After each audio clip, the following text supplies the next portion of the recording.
What you say? This is Jake Worthington, and you're listening to Music Row with Leake. Welcome to Music Row, a backstage pass to your favorite country artists. Here's your host, Leake. Hey, welcome back to the Music Row podcast. My name is Leake.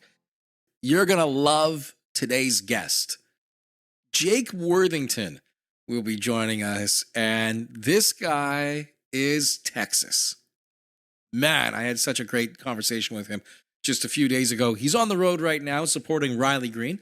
And yeah, you know what? You're going to dig this. And if not, then, well, shame on all of us. How's that? But first, some news from the country world. Country Music Hall of Fame has announced their inductees for 2025. They include Kenny Chesney, June Carter Cash, and Tony Brown. Fans are starting to wonder, though, why is it that June Carter Cash is only just getting in now? Shouldn't this have been done years ago? Looks like Riley Green's going to replace Jason Aldean July 10th in Winnipeg at the Country Thunder Show. Aldean had to back out due to a scheduling conflict. And American Idol is facing criticism over their music bias. Fans are saying, hey, there's kind of a lot of country things going on right now. And guess what? There should be, considering Carrie Underwood, who won American Idol in season 4, and Luke Bryan are both judges on the show. It's inevitable it's going to have a country bias. Speaking of talent shows and such, Jake Worthington was on The Voice. We'll get his take on that in just a bit. Wherever there's a heartbeat and a stage, there's an artist set to perform. This is Music Row on Tour. Brought to you by the Pecan Music Agency, connecting artists with fans worldwide. John Party's Honky Tonk Hollywood Tour hits Nashville on the 25th, Atlanta, GA on the 27th, and Dallas on April 30th. Trisha Yearwood's 2025 tour hits Chicago on April 30th, Toronto on May 2nd, and Boston on the 5th. And Post Malone's 2025 Big A Stadium Tour, which is ass, by the way. Jelly Roll is on this, which means everything's going to be on fire as well. April 29, Salt Lake City on the 3rd of May. It's in Denver, Colorado, and Vegas on May 7th. Coming up, we sit down with Jake Worthington. Hi, my name is Kim Stockwood. I am a proud Newfoundlander and a Canadian singer-songwriter. In a landscape where many lack access to health benefits or employee assistance programs, the Unison Fund serves as a lifeline of hope for musicians and music industry professionals facing medical emergencies or mental health challenges. To learn more about Unison and their programs, please visit unisonfund.ca. What you say? This is Jake Worthington, and you're listening to Music Row with Leake. I didn't meet you, but I saw you play in Nashville. All right. Where at? Some tiny bar on Lower Broadway during CMA Fest 2 years ago. Place was rammed. People were losing their minds to see you. Yeah, it was such a great show. I'm like, and that was my introduction to you. It's nice when you get an introduction to a guy who is just crushing it on stage. When did Jake Worthington find his stage and find his sound to take it from South Texas all the way, well, basically you're going around the world now? I tell you what, it wasn't until we started getting a good little band together over the years. That really fires me up when them boys on stage are, you give them energy and they give it right back to you, but, I don't know if we ever arrive there or not. I feel like I'm going deeper into the vein, the further we go down the road with it, in my mind, with the music and all. It's always evolving. Sure. Yeah, man. And I'm guessing too, you get lots more influence the more and more you're on stage together with the band and, in the different parts of the world that you're seeing.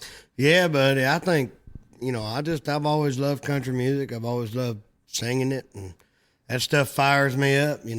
I like that honky tonk stuff, but I like them good songs that make you listen to them. And country music supplies that, and or gives it a place to them kind of songs to live. And I think people want to hear that stuff out there. Tell me about the town that you grew up in, because you grew up just outside of Houston, right? Yeah. Porte. Small town. Sort of. It ain't a small big town, but then a giant state, like a giant population. Yeah, buddy. I mean, it's like an industrial suburb of Houston now, even more so than it ever has been. We're right there on the Port of Houston, and that area is all refineries. It's incredible how much of South Texas is refineries. Like, it's big. Well, Southeast Texas, right there in that pocket outside of Houston, it's there's a southeast area out there that it's got its own thing. A lot of cool music's come out of there, blues, rock and roll, or country, and that's where it was what raised me. Yeah, like, well, I'm thinking just when you say it's been there, it's been doing it. I think of a band, like a rock and roll band, like ZZ Top. Yeah, buddy. I think they were a little bit more north, but they made their bread and butter playing Southeast Texas in that working town kind of thing. Just down the street from the Liquor Barn, which is, I'm making this up, but I went to the Liquor Barn just outside of Houston. Yeah. For the first, we were driving down the freeway and we saw this thing. It said Liquor Barn, and we did a quick turn back. I'm like, we got to check that out. Yeah. Well, you can find it if you need a drink. But the second time I'm driving through that area, I was saying to my buddy, we got to go to this Liquor Barn place. And we saw the same dude there 2 years in a row. And the guy the first time goes, "You like vodka?" Yeah. He's like, "You got to drink this Hammer and Sickle vodka. You can drink it. Just pull it right out of the freezer. Just drink it straight." The next year, we're driving along. We come by the Liquor Barn again. The dude is standing outside in the most Texas pose. He's standing in the sun, having a cigarette, leaning up against a pillar with his head down. And he just kind of sees us and he goes, "You like Hammer and Sickle vodka? Drink the black. You can drink it straight without it going in the freezer." I'm like, this is amazing. I want this. He was the most Texas dude, but it's also tough in Texas. Like, Texas, in that area, when you've got all these refineries and then it's ranches and stuff like that, you grow up kind of fast, don't you? Yeah, man. If you live out there and you can't find a job, you ain't working. You're scared of it, Yeah, afraid to put your hands in the mud. Yeah, buddy. I mean, that's just kind of a lot of folks. If they don't they either go to a college there and get a trade, like trade school, or some of them boys go straight to the pipeline. Some of them go straight to the refineries and start out as a broiler maker, and they try to work that way up and make a living. So how did you not going that route? Because there's so many jobs. And it pays so well. Pays more than really anything else out there on average. Like, the amount of money you make. You end up going the route where there's no future, there's no certainty, there's no pension, there's no nothing. How do you end up going into music and saying, yeah, this is my route? Well, I guess that's the truth. It didn't make no sense in that way. I guess I, by nature, have always kind of flied by my seat of my britches, But I'd have to put the blame on. I've had a lot of good friends over the years, and a lot of good family that believed in me enough to, give it a hell. But it's all I've always been the one to be sitting there banging on a guitar and singing and whatnot. Was there lots of music in the family growing up? A lot of music being played for sure. Not necessarily, my dad didn't pick and grin or nothing, but he sure encouraged us to do it.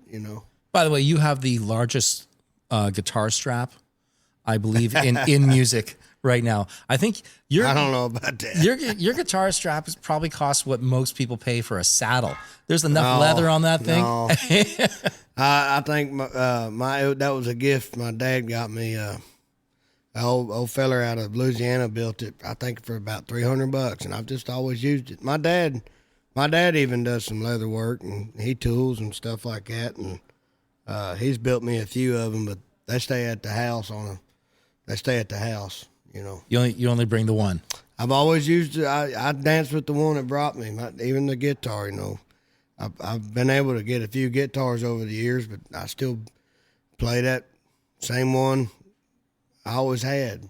Something about a guitar too, where when you're so familiar with one guitar, you'll play it by a campfire, you'll go hit some baseballs with it, and it stays in tune. Yeah. It just has that buddy. vibe, and you wanna have it with you all the time. Yeah, man. Well, and I mean, it's pretty smart to keep it with you, especially when you're in the music business. You know, I each one of them guitars they're all different, and they make you play different things. But you're right. It's like that first good one I had, I wore it out like that. You know, with them other ones, I take it little easier on them. That's probably why I don't play them enough. But yeah, that Hummingbird I got is orange, and it was the first good guitar I got. My grandma bought it for me, and with the promise that I was going to pay her back with it, right? So, And you paid her back, didn't you? still doing it. You know? Well, I mean, Yeah. you're paying every For time sure. you're on stage. It's paying You dang paying right. your back. That's how I feel about it, you know. Tell me about when you went on The Voice. Who pushed you there? Is that something that you were doing on your own, or did somebody find you along the way and That's say, just family and friends, you know. Hey, boy, you ought to go do that stuff, and were you doing like lots of karaoke and stuff like that? no, man. I was hanging out. We was going fishing and just being teenagers. But you know, when I was about 13 years old, I had a group of buddies that we all took interest into playing music. But you know, we was playing anything from George Jones to AC/DC to Thin Lizzy and BB King and stuff like that. We was just being kids with it all, and you know. But with the voice stuff, 17, everybody's about to, you know, we're about to go graduate and stuff, and I sang. Everybody knew that. Their voice was coming to Houston, and they were like, "Go try that stuff." All right. You stood out in line? Oh yeah, I did the whole deal. How long was that whole process? Because I've heard that some of these shows today, maybe it wasn't the case for you, but they're finding people online who are putting stuff up on TikTok and whatever, and they're like an agent, and they're saying, "Hey, we're gonna get you on the show. Come down." These other 4,000 people, they'll stand in line, and we'll just That stuff, yeah, it's TV world, man. I mean, that's just hell. That's it. That's happening in the music business, buddy. You know, that's the way it is out there. But I mean, hey, if you're gonna get in it, get in it. The first time I went and tried out, I did the whole deal, and they had a casting company. They go to each city, right, and then they pull 10 people out of the however 1,000 in a room all day long for a couple days, and you give them 15 seconds to sing, and they talk at 15 you. seconds. Yeah. Because I don't think Oh, you're yeah. lying. I think you're saying for real. Yeah, you get a little bit of time. I mean, if you can't sell nobody, and if you can't sing a song and get nobody's attention, and right from the get, I mean, to me, that's what I learned from that. Is that something that you apply today when you're writing? Like, Sure. are you going for that 15 second? Like, why would somebody listen? I don't look at it mathematically in that way. But I just think when you approach going to sing a song, you got to mean it. Right. And to me, I feel like people can sniff out bullshit pretty quick. That's something I think that Texas teaches you more than Hey, maybe. the world will, man. I mean, people want. I mean, and I guess I feel that way because that's the experience I want. You know what I mean? Without question. I think it's crazy for me to hear someone as young as you, Jake, who understands that, because we're living in a world today that I think is more bullshit than real. I think there's a lot of people who are saying woe-is me too much, as opposed to just going out and doing like you are, going out, playing, getting on the stage. And then when you're done the stage, you go in and write again. Well, yeah, well, you know, look, it just don't stop when you love this stuff. And I ain't saying I'm the biggest, baddest son of a bitch ever did it, because sure enough, I ain't. I've had a hard time with it over the years, but hey, there ain't nothing else I want to do. I mean, there ain't nothing else that makes more sense to me than music making, you know, and it's a ever giving experience, good or bad, but it's life, you know. I've heard it from a couple artists recently saying no plan B. Can't have one. But I feel that way with marriage. I feel that way with any damn job, buddy. I mean, shoot, anything you do, you got to try to be good at, I guess, or just, I don't know. I was just right. That was whipped into me, buddy. So do you work on vocals still today? Do you work on guitar still today? Because I know that not as much as I should. I mean, I've always wanted to be a good guitar player, but I get home. Did someone say otherwise? Because I think you're a good guitar player. No, I've heard a lot of great players, and every time you get around anybody like that, for me, if I see it happen in front of me, I tend to put two and two together a little bit better. But that's again, nobody will ever master that instrument. Tell me about your relationship with your record label, because I didn't know that Big Loud had a Texas division. Yeah. And as soon as it was said to me, it didn't need to be explained. I went, that makes sense, because Big Loud in Nashville, I think is a completely different beast. And I think I really do think that giving focus on Texas is just logical. You know what? Anywhere they're making country music, I say get it on out. You know, the thing with the Big Loud is, you know, I've been signed with them out of Nashville for the last 4 or 5 years, and they've been wonderful. And with the Texas division, you know, it just created more champions for more artists. And I think, you know, for me to come from Texas and a record label come out, start popping up in Texas with the Big Help in town, I think it's really, really, really cool. Big Help by Miranda Lambert. Damn right. She's a bit of a help.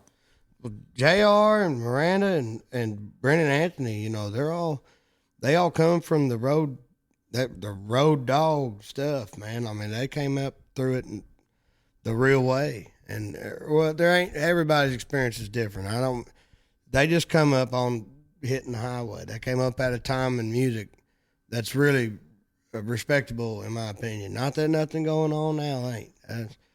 I just, you know, I hold a lot of reverence towards their careers and their opinions, and I feel the same way about Joey and Seth England and Craig Wiseman, and I mean, I'm very blessed to have their support.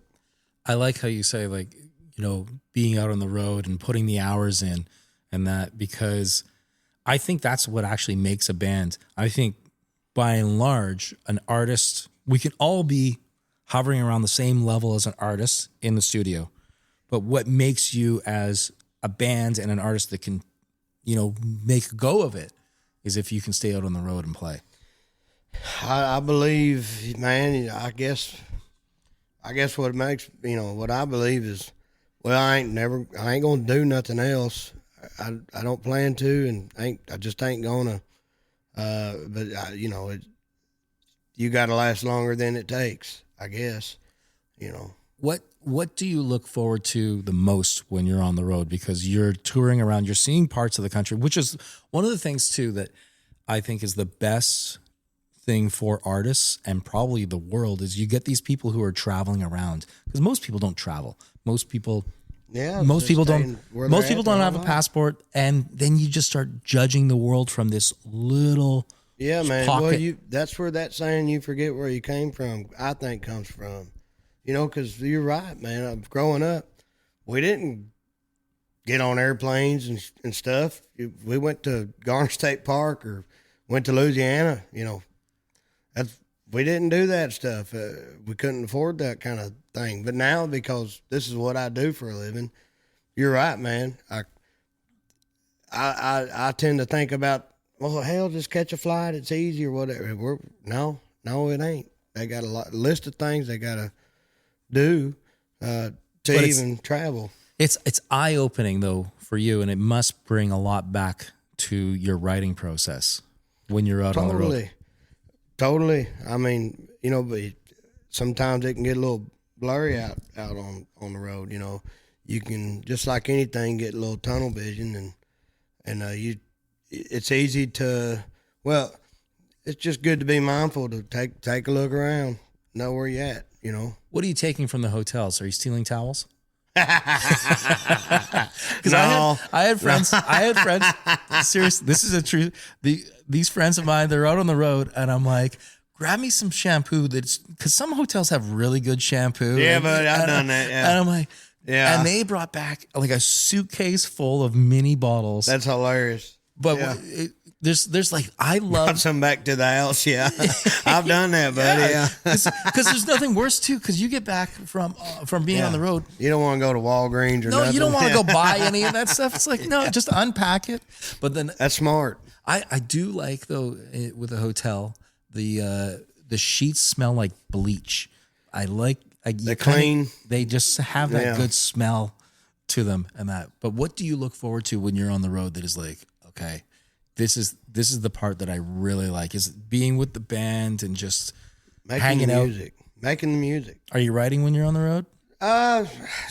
Sometimes. I mean, sometimes it can be hard. Sometimes it's, you know, it's just you got to make yourself available to receive it. You know, I guess. And sometimes I don't find myself doing it as often as I should in the term of just working. But my favorite thing, the thing I look forward to is making music together, you know, listening to records and playing songs that fire you up, you know. It's funny too, because I think for artists like yourself, the easiest part of your day is when you're on stage.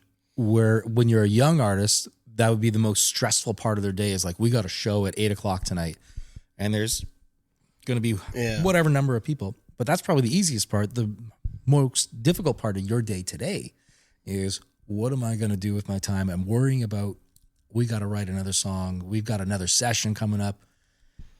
Yeah, man. It's just your responsibilities just turn into other things. And I mean, I've been really fortunate to have great help, you know, around where I'm at, with who I'm with, and on the road. And you know, man, it's traveling, buddy. I mean, you're going to find out pretty quick once you start hitting the highway. Shit's going to happen, and you just got to roll with it, you know. Shit's going to happen. So let's get dietary.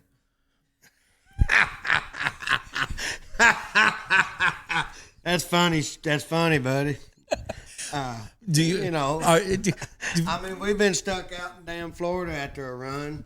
We had the AC belt come off our van, and you know, had to stay overnight, and we got that whipped on, and we got down the road about 30 minutes, and the bearings blowed out on the trailer. So we're sitting there with a Letterman tool, all I had, you know, because stupid me, I didn't bring no tools that week. And You're an Anyways. artist. You're not supposed to be running around with a toolbox. Well, we ought to be. I feel like a feller ought to be able to figure that problem out, you know, instead of having to come out of pocket for it, you know.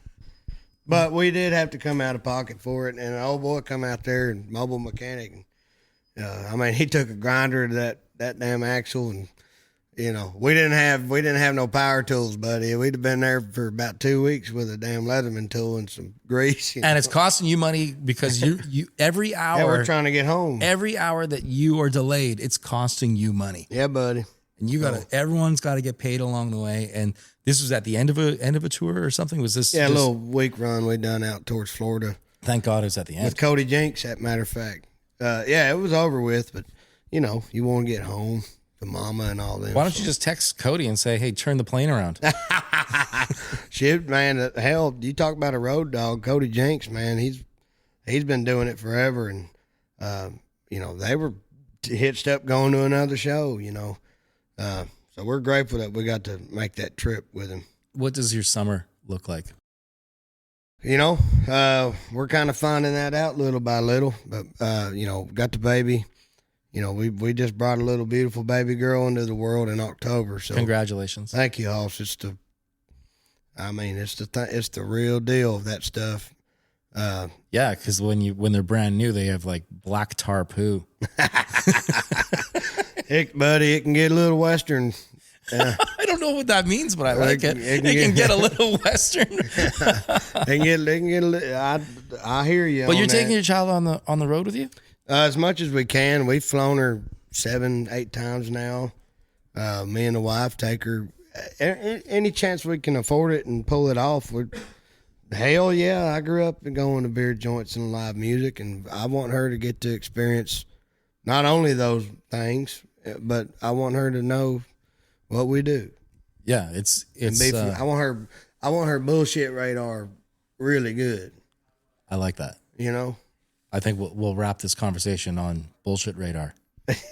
That ought to be a segment we do. You call me anytime you want to do that segment. You want? Yeah, we can do bullshit radar. Bullshit radar. Okay, I'll send you a text. We'll wait till after this tour. Have fun on the road. We'll check in with you real soon. Hey, thanks for having me, brother. Follow Music Row on X at Music Row Country, on Instagram at Music Row Official. Music Row is produced by Shed of Dreams.